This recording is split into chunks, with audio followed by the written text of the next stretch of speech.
welcome back to another episode of Plastic Podcast, the show that tells the story of our human relationship with plastic. I am your host, Clark Marchese, and this week we are serving plastic art through history and protest.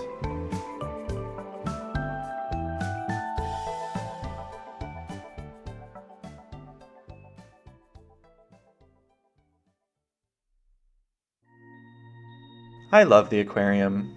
I love it. I love looking at the sea creatures. I love learning about the ocean. I love that peaceful aquarium music that they make fun of in Finding Dory with the voice of Sigourney Weaver.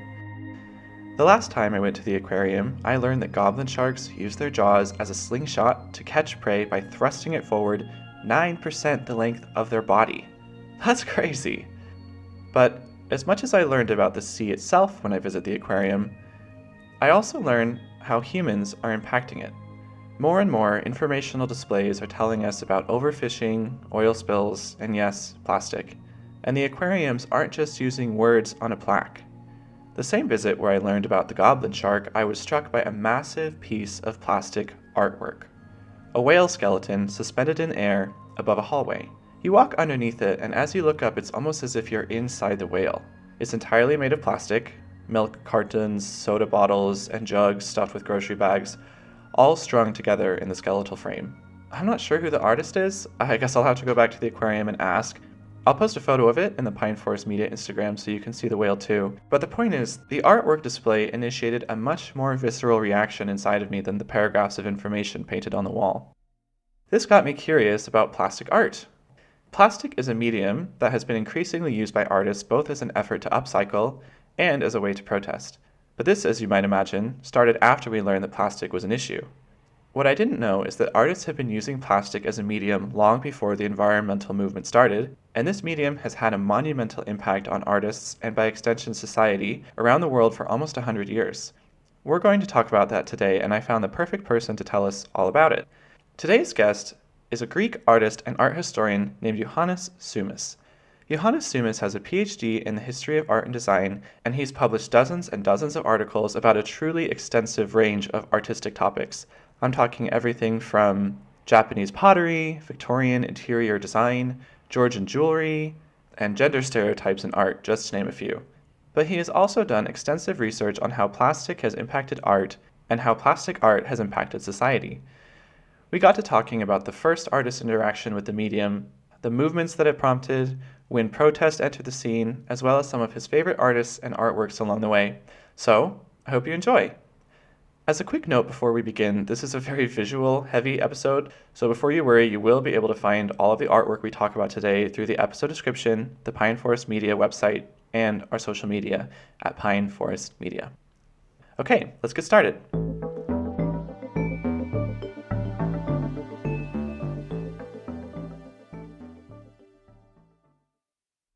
All right, so first I want to thank you so much for taking the time to speak with me today. The first question is if you could just sort of introduce yourself and describe your field.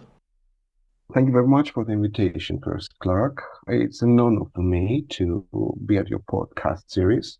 It's not very easy to introduce myself, but I'll tell you some things. My name is Johannis Tsoumas. I did my PhD on the history of art, and especially on the decorative arts during the 19th century Britain. Now I'm working as a lecturer at the University of West Attica. I worked for a dozen or more years at the Hellenic Open University as an art teacher in general and an art historian. And at the same time, I'm an artist. I forgot to say that. And I've got around 5 private shows and taking part in more than 45 group exhibitions. Okay, so you're an artist yourself then. Can you tell us about your mediums? Have you ever worked with plastic?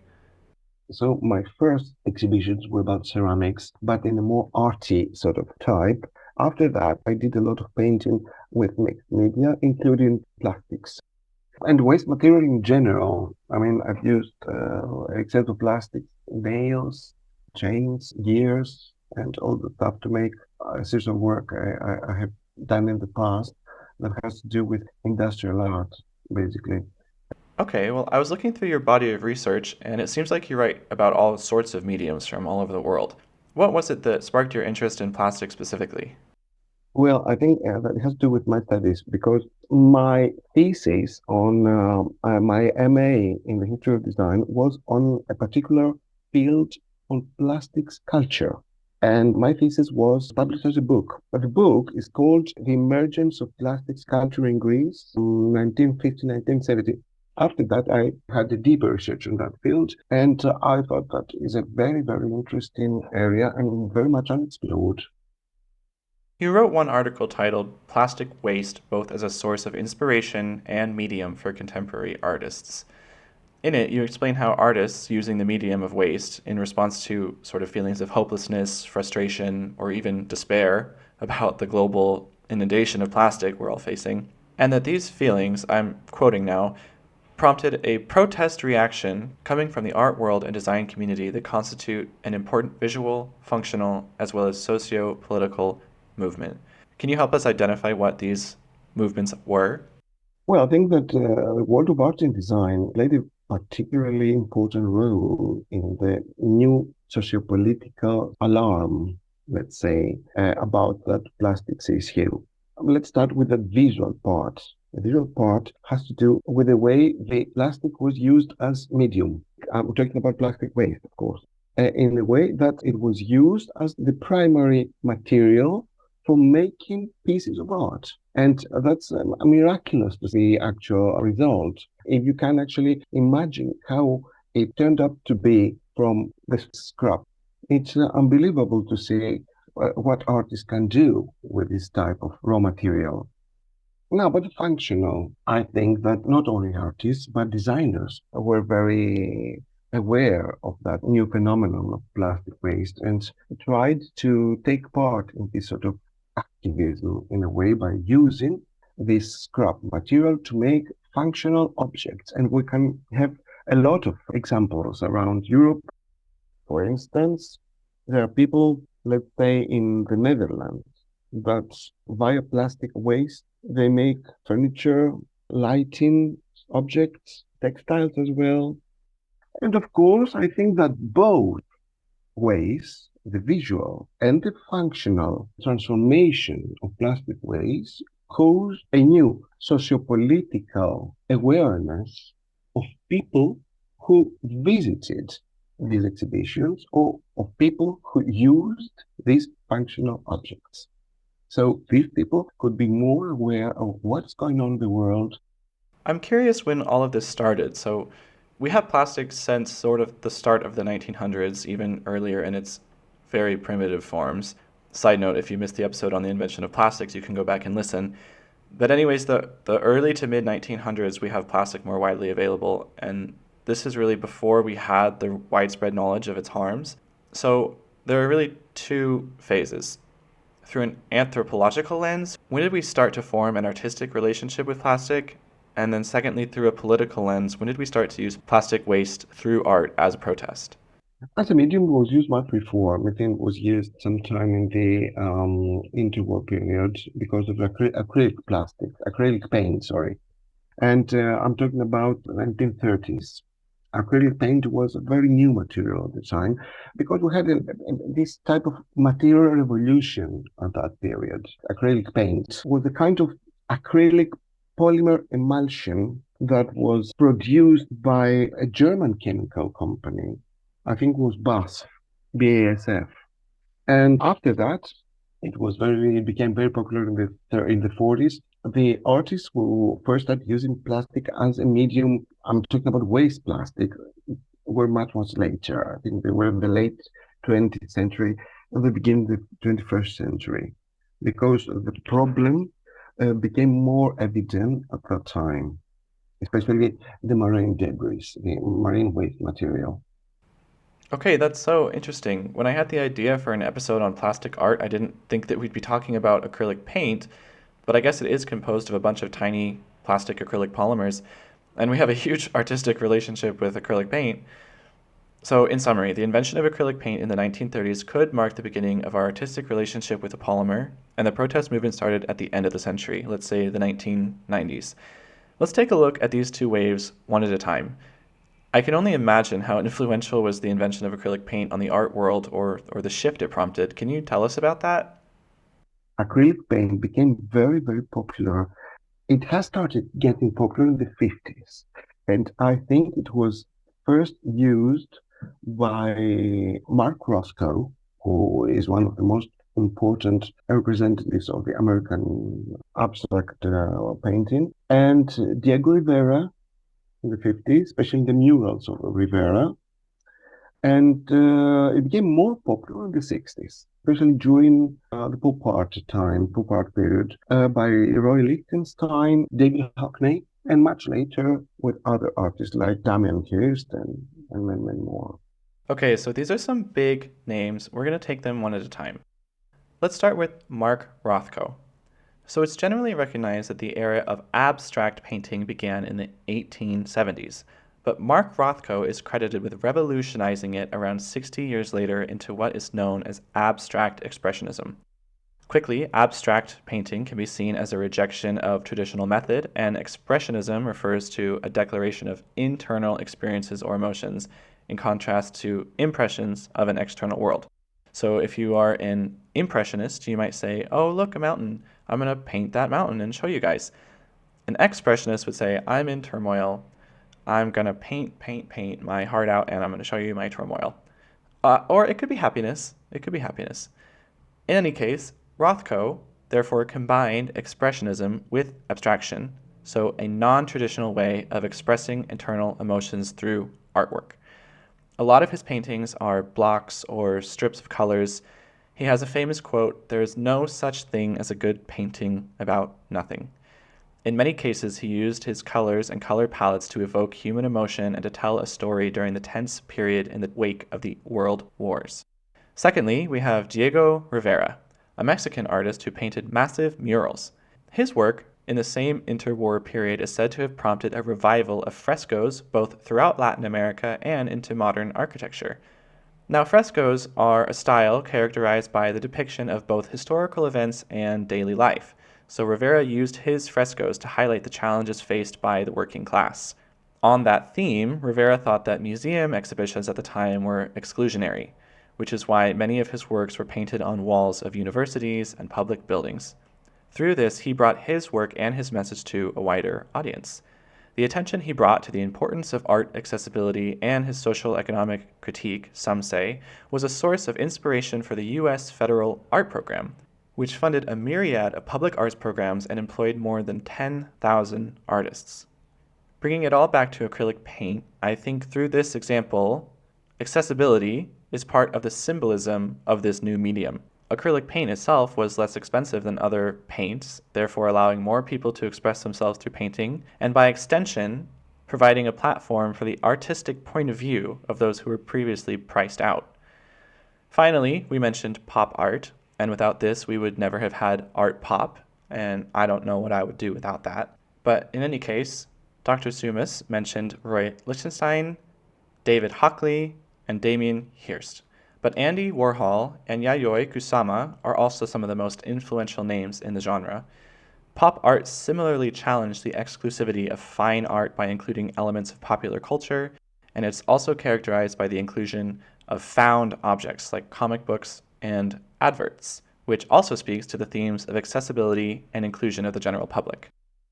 So I really didn't know that acrylic paint was so influential in the art history of plastic. Very, yeah. It was a very, very new medium that had to offer many different qualities and properties. First of all, it was diluted with water, which is very, very important. It dried more quickly than oil paint. It could give texture and very, very good texture. It could be applied not only on canvases or on pieces of paper, and just almost anywhere, even on sculptures, even on say, wood, metal, anywhere. I also believe that because of these properties, it was the ideal medium for art education, especially for young children that could use it in a much more safe way. So the themes I'm finding so far is that the early use of plastic in art or acrylic paint facilitated increased accessibility and a challenge to existing systems, which is not unlike how it later started to be used to address environmental concerns, which is a perfect transition. You mentioned earlier that if we fast forward a couple more decades to the 1990s and early 2000s, we start to see the environmental protest reflected in plastic art. So the environmental movement as we know it today, we can trace its origins to the 1960s, but this is kind of when plastic was really emerging as a consumer product. The first plastic grocery bag was invented in 1965, so we didn't really know how much waste we were eventually going to produce or how it would affect us. Now, marine pollution was the first way we started to notice the impacts of our plastic waste, and this was largely being discovered in the 1990s. I want to talk a bit more about the influential artists you mentioned in this era. Maybe we'll start with one that you write about in your publications, Pamela Longobardi. She's a very talented woman. She belongs to, in my opinion, to the conceptual artists of her time. She is an activist as well, but at the same time, she tries to make symbols and meanings. The medium she uses is very symbolic to her ideas, and that's very, very important. But at the same time, it gives us to understand that it's the result of an extensive research and activism, and she collects all that stuff either from the sea itself or the shores. And after that, she makes all the beautiful sculptures. And I think with that, she tries to construct a new ecological ideology for art, which is very important not only for her, but for everybody. This is the actual idea of the Drifters Project too. It is an action program, support the creation of art through plastic wastes. I want to talk about two pieces of hers that you break down in an article that you wrote. The first is called Bounty. I'll do my best to describe it. It is made of plastic waste, and it has been shaped in the form of a cornucopia. It's quite large. It might take up an entire room at an exhibition, and the cornucopia itself is black inside, and it has more plastic waste inside of it in a variety of colors. The second one is called Anchor, and in parentheses, our albatross is included in the title. And this piece is also very large. It goes from the floor almost all the way up to the ceiling. This one is black entirely and similarly made of plastic waste in the shape of a giant anchor, as the title might suggest. Can you tell us about these pieces with the expertise of an art historian? Oh, yes, I could do that. First of all, I have to say that they were presented, I think, in 2013, 2014 in the Hathaway Gallery in Atlanta, in the USA. We're talking about two large-scale sculptures, which, in my opinion, are the symbols of a sort of anti-culture. It actually triggers our minds to understand what is the actual conception of consumerism in our time. Because our result, basically, is the result of heavy, and excessive consumerism. Both of them, and this is very, very important, are made of plastic waste, a plastic object. Both are black, but they are painted black, and there's a connotation for that. Oh, I would rather say there are two connotations about that. The first is technical, because you want actually to unify the form of the sculpture and make it all black, because it's composed of different parts of plastic of different colors. The second is conceptual, because it deals with the problem of crude oil. Actually, to make us understand that crude oil is another very, very important factor of the ocean pollution. And crude oil, of course, is the basis of making plastic. Yes, so fossil fuels are obviously a major symbol in environmentalism, but plastic is also made of fossil fuels, and fossil fuels are emitted through the process of making it. We will be covering this in more detail in future episodes. Now, talking about the bounty, the case of bounty, it is quite interesting. The idea derives from the mythical symbol of Amalthea's horn. Okay, but Amalthea's horn gave us only goods. In that case, instead of abundance and goods and richness and all the stuff, that particular horn gives us garbage, waste, pollution. So in that case, the sculpture itself constitutes a punch to our face, punch to our stomach, so we can understand and assimilate in a better way the importance of the environmental issue. Thank you for breaking that down. We can go and see these in a museum and have that visceral reaction that the pieces give us, but having your perspective and the history and the art critique that comes with it, it really enhances our understanding of the pieces. Another artist I want to talk about is Pascal Martin Taillou, who you also highlight in your work as an influential protest artist. Okay, the guy from Cameroon he has worked in Europe, of course, and I wouldn't say he's an activist in the same way that Longobardi is. I think he's more a social political commenter because through his work he wants to comment on his country socio-political upheavals during the colonial times, and at the same time he wants to comment on some very specific issues such as the human evolution, the globalization, the greenhouse effect, the AIDS, new country in Africa, the environmental pollution. So he has a lot of issues around his work. In general, he is that sort of artist. He himself who wants to travel, to explore, to collect unusual materials, and to collect also extraordinary social and cultural experiences. In that context, he has collected a lot of disposable sort of objects and items, which range from batteries to plastic bottles to razors and bags in order to create a new form of art. I think that plastic bags is the most important item in his collection because he used it as a symbol of production and consumer subculture. Yes, Pascal Martin Taillou is from Cameroon, and he's still out there making art, as is Pamela Longobardi, so I'll put some information about both of them in the show notes.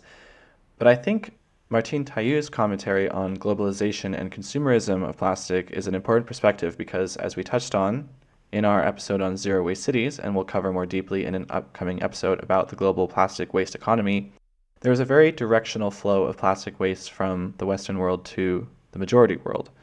Now, I want to unpack one of his works as well. I want to talk about a piece he did called Plastic Bags. Again, photos can be found in our socials, but it's basically a giant plastic bag made of plastic bags. In your publication, you reference this piece and you say that, quoting, it dominates any space because of its influence on visitors' psychology.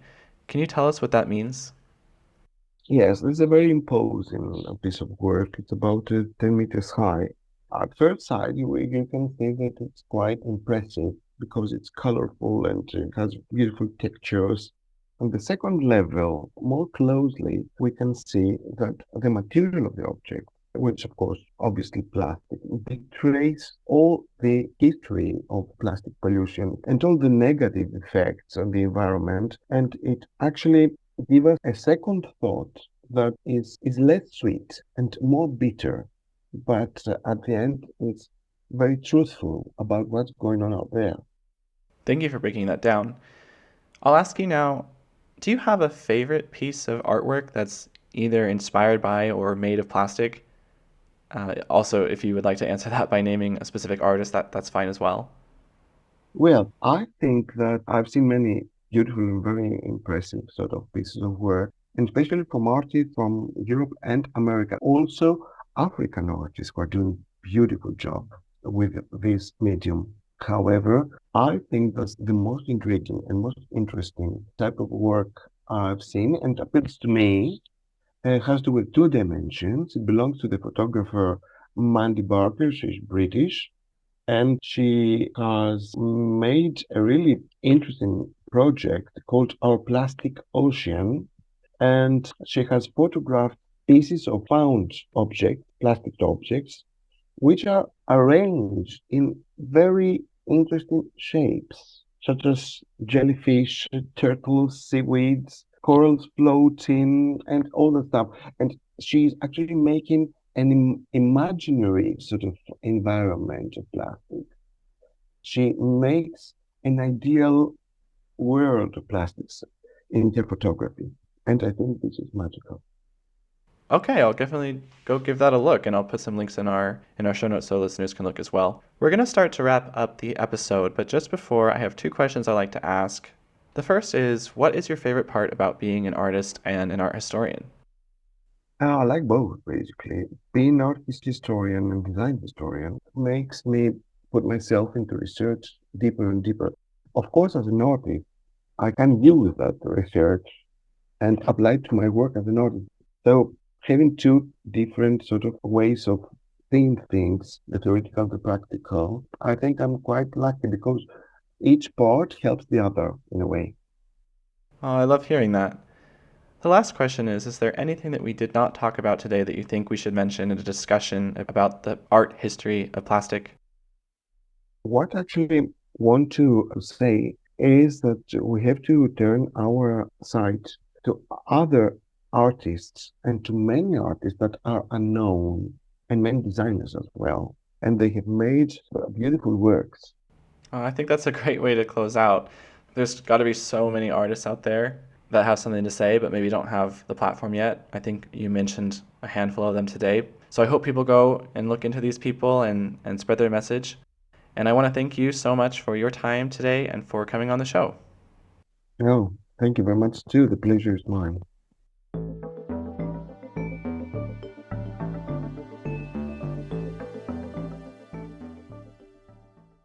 I quite enjoyed that conversation.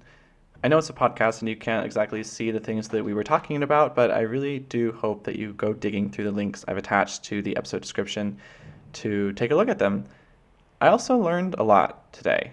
I didn't realize that our artistic relationship with this plastic polymer extended so far back in history. But whether it was before we knew what we know now about plastic pollution or not, I did notice some themes across all of the plastic art we talked about today.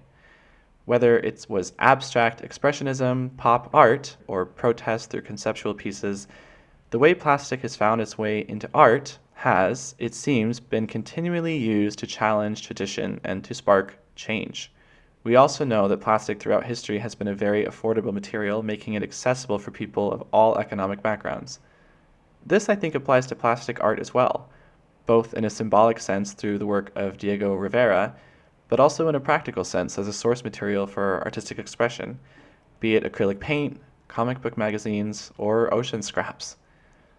Lastly, before we close out, I just want to reflect on our relationship with this material.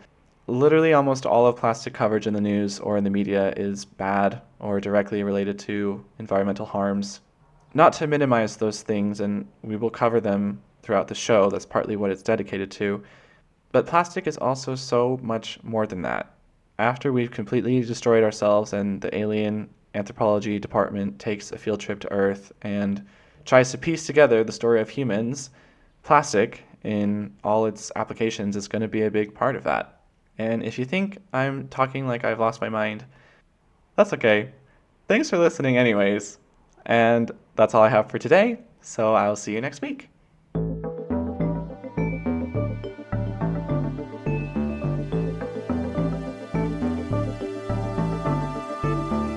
You've been listening to Plastic Podcast. You can find more information about this week's guest, Dr. Johannis Tsoumas, links to his work, and links to all the art we talked about today in the episode description.